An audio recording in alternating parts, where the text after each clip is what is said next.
ఈసారి ఇక్కడ నిడదవల్లో కందులు దుర్గేష్ గారు అలాగే శ్రీనివాస్ నాయుడు గారు పోటీ చేస్తున్నారమ్మా. ఎవరు గెలుస్తారు అనుకుంటున్నారు మీరు? బాగా కందులు దుర్గేష్ గారికి బాగా రెస్పాన్స్ బాగుందండి. ఎందుకమ్మా? అంటే పథకాలు అవి ఎక్కువ పెట్టారు, బాగున్నాయి అంటున్నారండి జనం వచ్చిన వాళ్ళు. ఈ 5 సంవత్సరాలు జగన్మోహన్ రెడ్డి పరిపాలన ఎలా ఉందమ్మా అసలు?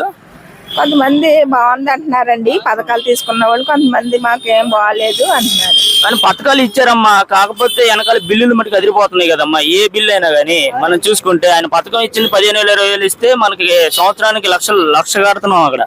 మరి అలా చూసుకుంటే పథకాలకి ఆయన ఇచ్చేదానికి ఏం సరిపోదు కదా. సరిపోదండి. అందుకనే కొంచెం ఈసారి మార్పు కోరుకుంటున్నారండి జనం. ఈసారి పైన ఎవరు వస్తే బాగుంటది అంటారు? పైన బాగానే కమలం వస్తే బాగుంటుంది, తర్వాత నెక్స్ట్ గాజు గ్లాస్ బాగుంటుందండి అంటున్నారండి. చెప్పి జనం పాల్కొచ్చి వాళ్ళు అందరూ అంటున్నారు. ఇంకో క్వశ్చన్ అమ్మా, జగన్మోహన్ రెడ్డి గారు వచ్చినాక మద్యపాన నిషేధం చేస్తానన్నారు. పాపం ఆడవాళ్ళకి ఇది చాలా మంచి అందరూ అనుకున్నారు. ఈయన వచ్చిన తర్వాత ప్రతి